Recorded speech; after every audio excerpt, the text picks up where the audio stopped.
we use the term God. But the word God has a different connotation and meanings in different religions. Some religions have crores of gods. Some religions do not speak about God. They speak you have to lead a good life. Good means based on morality. But they don't speak about God. Some religion, there are two gods, a good God and a bad God, and constantly there is a fight between them. For Jews, there was only one God, Almighty God. They didn't even utter the name of God. Therefore they said Yahweh, Elohim. Oh, I saw the angel of the Lord. But in Christianity, when you speak about God, it is not only the Almighty God, but in that Almighty God, there are three persons, God the Father, God the Son, and the Holy Spirit. All three of them are equal. And who told us this? Jesus. Because of Jesus, we know that God is a triune God, Trinity. And therefore, we must give the first place to God. We cannot give that place to any saints, not even to Mother Mary. Triune God deserves and expects our supreme love, service, and reverence. And that's what Moses told the people of Israel, which we heard in the today's first reading from the book of Deuteronomy. Moses tells them, love your God from your heart and your soul. Serve Him alone because He has done so many things for you. In today's gospel reading, we heard that Jesus comes to Capernaum in Galilee, his hometown of Nazareth. Capernaum was the next town in the neighborhood.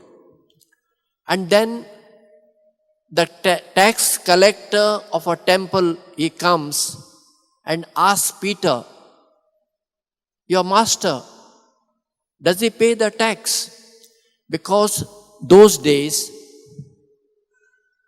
every male Jew who has completed 20 years have to pay an yearly half a shekel as a tax. And that was used for the maintenance of the temple, for the whatever offerings, morning and evening, you have to sacrifice animals. Then for priest maintenance and all, that money was spent. So half a shekel was something like 2 days' wages. So he comes to Peter and asks. Peter says, yes. But when they enter the house, Jesus asks a question to Peter. From whom the kings will collect the tribute or toll? From his own sons or from others? Peter says from others. So Jesus said that means sons are free. King will not collect taxes from his own sons. He will take from his people. And yet Jesus tells Peter, now you go and cast a hook in the sea. You will find a fish. And in the fish mouth, there will be 1 shekel. Give it to the tax collector for you and for me. Can you take it literally that Jesus said, you take a hook, go for fishing and you get a fish and there will be a shekel? Yes, some people take that way. But scripture scholars who tell us that what Jesus meant by this saying was telling Peter, you are a fisherman. Go back to the sea, go for fishing, and you will get fishes, sell it, and pay the taxes for you and for me. What Jesus said to Peter is also applicable to us. We have to obey God's law. There is no exemption for anybody from God's 10 commandments. For us Catholics, there are 5 commandments of the church. We have no exemption. We have to follow them. Church can give an exemption. But for the 10 commandments, church cannot give us exemption because only God can give. And God will not give because that is His commandments. So we have church laws, we have God's laws, then we have the law of the country or of the state. So any good law we have to pay. For example, we have to pay the house tax. We have to pay the electricity bill. We have to pay the water bill, whatever. Can we say, I will not pay? No, we have to pay.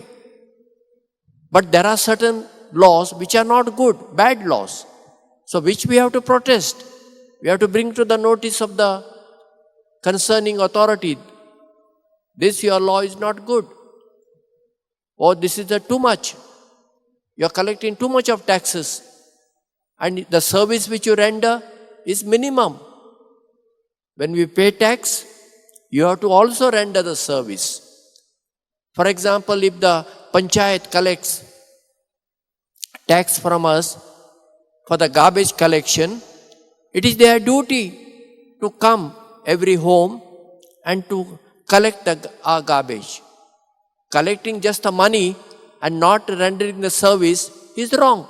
And we have every right to question the civil authorities.